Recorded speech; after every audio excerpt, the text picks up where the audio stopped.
to another FitPro Merson video. This episode is our very first Cooking with Friends.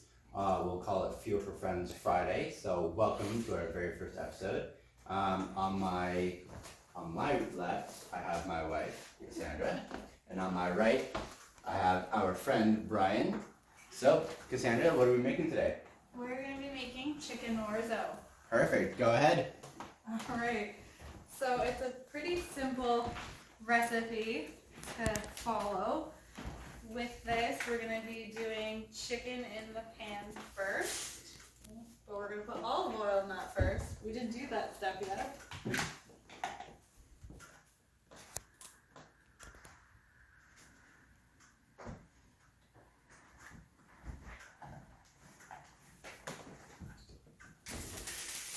And there's that sizzling water. Sizzle.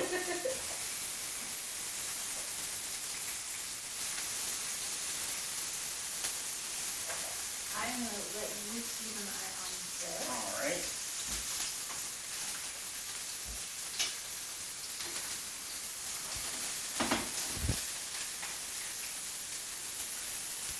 So this recipe consists of 2 pieces of chicken breast, a pinch of olives, a pinch of cherry tomatoes, all over a plate of orzo,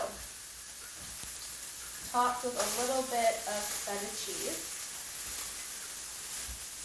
So as you can see, we already have our olives cut up and ready to go, and our tomatoes. We'll prep work going into that.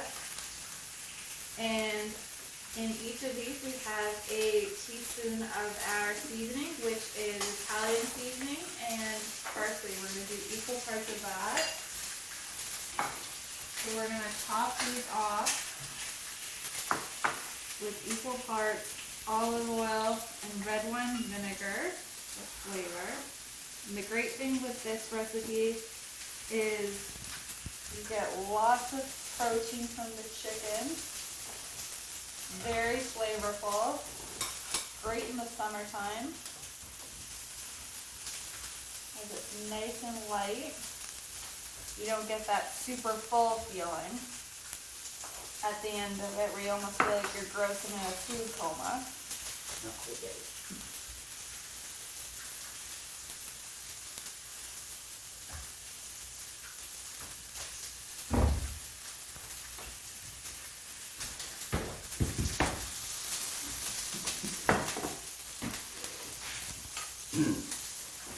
So let me just ask, how many people does this recipe serve? This one that we have here serves 2 people.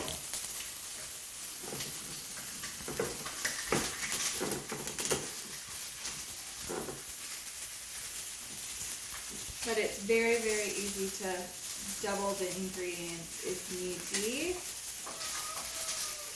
for more guests.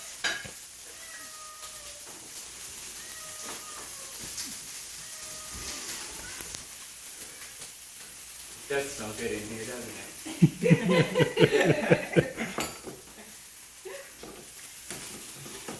With a cat video bomb.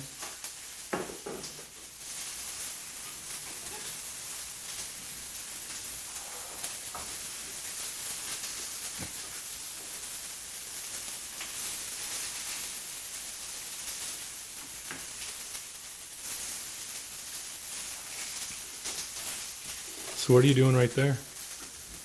That is, I'm adding the seasoning, so that was the equal parts parsley and equal parts Italian seasoning. So we'll put this on top of everything afterwards with a little bit of feta cheese. And it adds a really nice taste.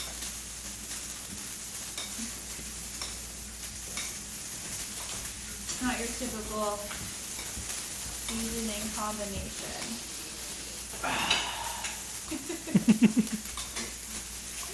And as you can see, Brandon approves of it. That diva having to get into every shot.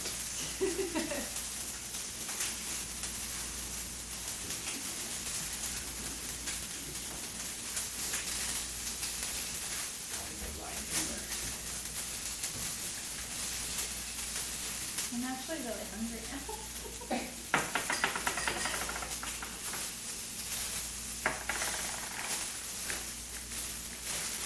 Well, there's the Tiger King. I just tamed the lion.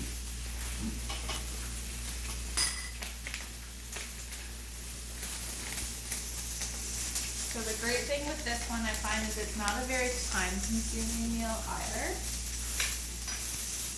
You can get it done pretty quickly, especially if you are pressed for time.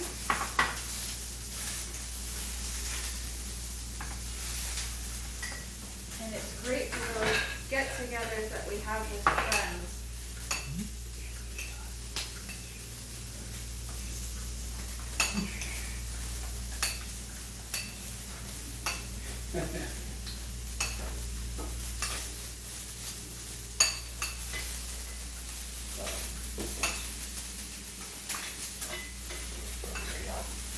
How's that chicken coming along? Coming pretty good. Big thing you want to do is just make sure the as much surface of the chicken is touching the hot pan to get that color on the bottom. And then we have, I think it's called fond on the bottom of the pan, and that's what gives it that extra flavor when you're putting the broth and everything. The more you know.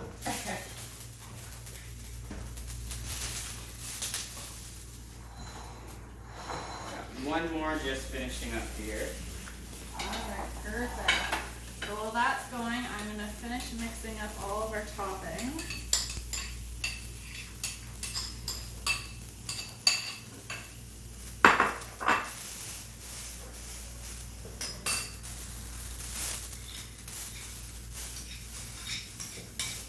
That way it gives them a little bit of time to soak in all together.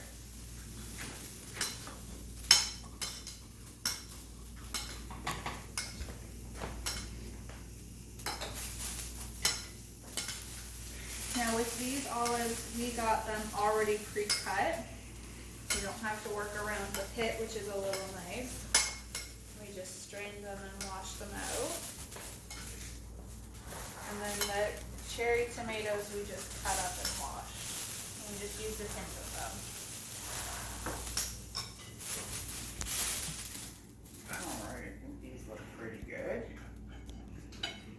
Perfect. And then what I'll do is I'll scrape this off so that we can get that flavor when we do the next step here.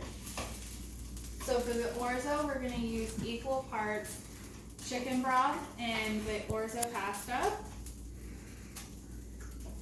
Typically, you can find it in the pasta. Not always, though. So what is orzo? It's a pasta that looks like rice. Pretty much it is. Tiny. And did you want me to reduce heat on this? Yeah, I don't want it to start sizzling too Okay. much before we put it in. We'll put this down to a 3.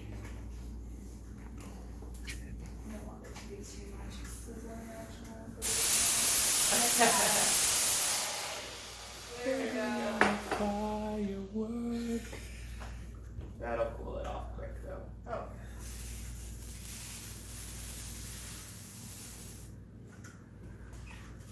Let's get a shot of that. We'll make sure we're just getting all the noodle covered here. I'll get a shot of that. Cuts into my shot of that.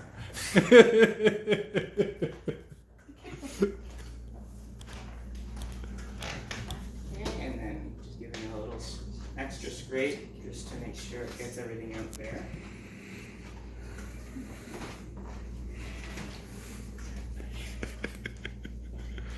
Your shot was better. I will be editing out some of the audio. Probably a good call. Alright, what's next? We're just gonna let that, we're gonna keep an eye on it. Okay. Let it, I might turn up a little bit here.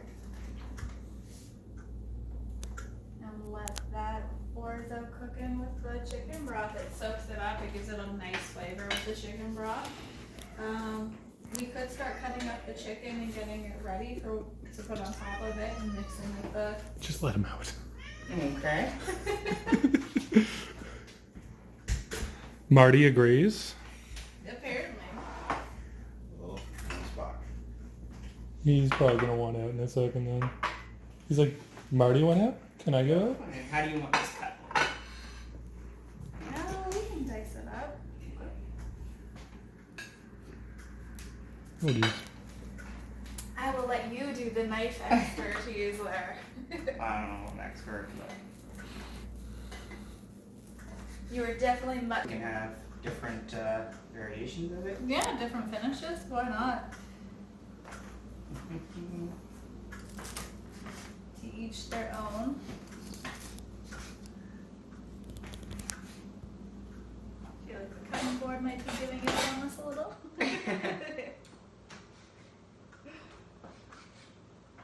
So that should be good for one. Not a perfect cut, but it'll do. Perfectly imperfect. Right? Exactly. So let's put that right on the plate here. Lose it all. Go. And then we'll do strips with this one. Now back to our knife conversation with your lack of fear. Have Yes. you had any bad injuries with a knife in the kitchen? I've before? never had a bad injury with a knife. I've seen when I used to work in a restaurant and someone did slip because the knife was very dull. So try and keep your knife sharp just because when they're dull they slip and it doesn't give that grip.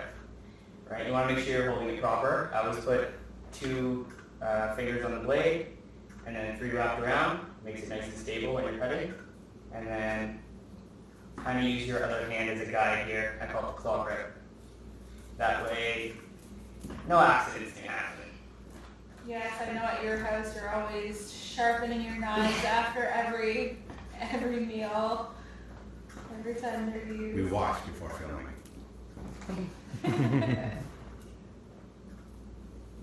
I brought the gloves for no reason. I know. I think those are good. We'll put these ones down one more time. Yeah, that one. Yeah, that's how that adds. And this last one. Sure. There we are. Look at that knife We control. don't want anyone with a sensitive palate to be choking on chicken. Yeah. This one too. Sounds like a throat punch to somebody.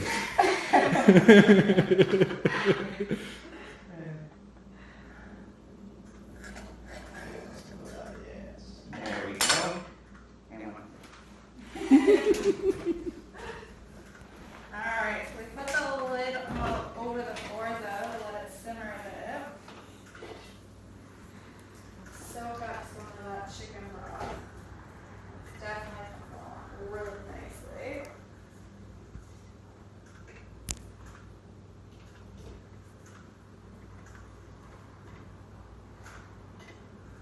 Yeah, that's looking great.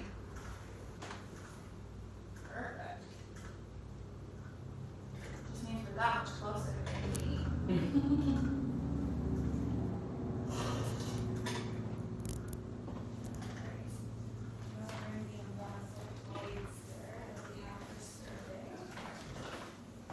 Sorry.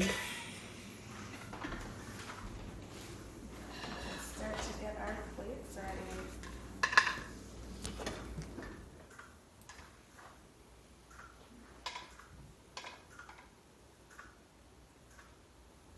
Perfect.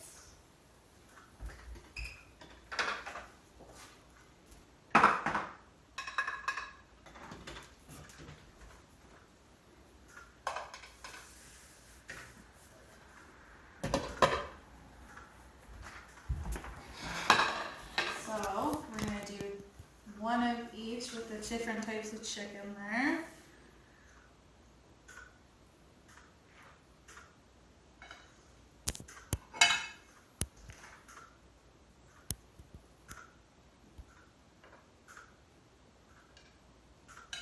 I like doing the chopped up chicken just because then you don't have to spend as much time cutting it up when you go to eat it. But that's kind of the reason why. I'm gonna grab a spoon for the toppings there.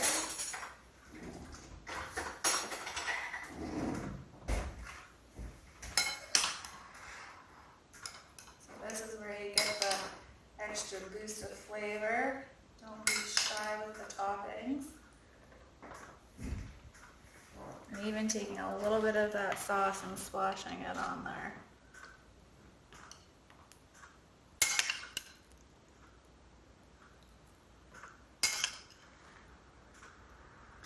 Now, not everyone is a fan of olives. This recipe doesn't fully require you to have the olives if you don't like it. I've just kind of acquired myself to liking the olives. And we're gonna sprinkle some feta cheese on that. Is that because of your olive flavored husband? That would be a good way to sense my acquiration there, but always grew up liking green olives, not the black olives.